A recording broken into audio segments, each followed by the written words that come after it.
Dire, ne pas dire, les 3 erreurs qui révèlent un pro. Bienvenue sur Easy Tutorat, la chaîne qui rend l'excellence accessible. Dans le monde professionnel ou académique, la maîtrise de la langue française est votre meilleure carte de visite. Mais attention, notre belle langue est pleine de pièges. Connaissez-vous cette sensation désagréable quand un mot ou une expression vous fait tiquer? Aujourd'hui, on met fin à l'hésitation. Nous allons décortiquer 3 erreurs courantes qui, une fois corrigées, feront de vous un véritable art de la communication. Préparez-vous à dire adieu aux fautes qui font mal aux oreilles. C'est parti pour dire, ne pas dire. Erreur numéro 1, le piège de la concession. Commençons par une erreur classique, l'expression « malgré que ». À ne pas dire « malgré que la météo soit mauvaise, nous sortirons ». Pourquoi est-ce incorrect?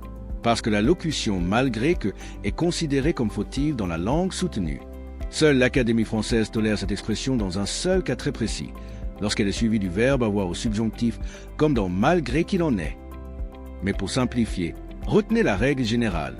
À dire « malgré la mauvaise météo, nous sortirons », suivi d'un nom ou bien « bien que la météo soit mauvaise, nous sortirons », suivi d'un verbe au subjonctif. C'est simple, non? Remplacez malgré que par bien que et vous êtes sauvé. Erreur numéro 2, le verbe qui n'existe pas. Passons à la deuxième erreur, celle qui concerne le verbe pallier. On entend souvent « à ne pas dire, il faut pallier à ce problème ». Le verbe pallier vient du latin et signifie couvrir d'un manteau. Il est directement transitif, ce qui veut dire qu'il n'a pas besoin de la préposition à. Il est synonyme de remédier à, mais il ne se construit pas de la même façon. Point à dire. Il faut pallier ce problème. Pallier appelle directement son complément d'objet. C'est une faute très courante, mais maintenant, vous faites partie de ceux qui savent. Erreur numéro 3, le genre qui change tout. Terminons avec une question de genre qui sème la confusion, le mot apogée. On entend souvent des gens dire « à ne pas dire, il a atteint son apogée ». Le mot apogée est un nom féminin. Il désigne le point culminant, le degré le plus élevé. On parle aussi de périgée pour le point le plus proche. Mais pour l'apogée, retenez ceci. À dire, il a atteint son apogée. Attendez, petite correction. L'erreur est de le considérer comme masculin.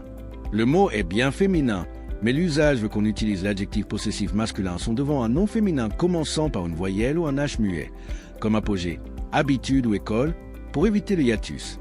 À dire, ET à retenir, il a atteint son apogée. L'erreur que l'on corrige ici est de croire qu'il est masculin et non d'utiliser son devant un nom féminin commençant par une voyelle, ce qui est correct. L'exemple est donc parfait pour illustrer une nuance complexe. Félicitations! En quelques minutes, vous avez déjoué 3 des pièges les plus subtils de la langue française. Ces nuances, ce sont elles qui font la différence entre un bon communicant et un communicant exceptionnel. Vous voulez aller plus loin, maîtriser l'orthographe, la grammaire, la syntaxe, et enfin vous sentir 100% à l'aise avec le français? Alors, ne restez pas seul face à vos doutes. Cliquez sur le lien dans la description pour découvrir les cours de perfectionnement en français d'Easy Tutorat. Nos tuteurs experts sont là pour vous guider vers une maîtrise totale.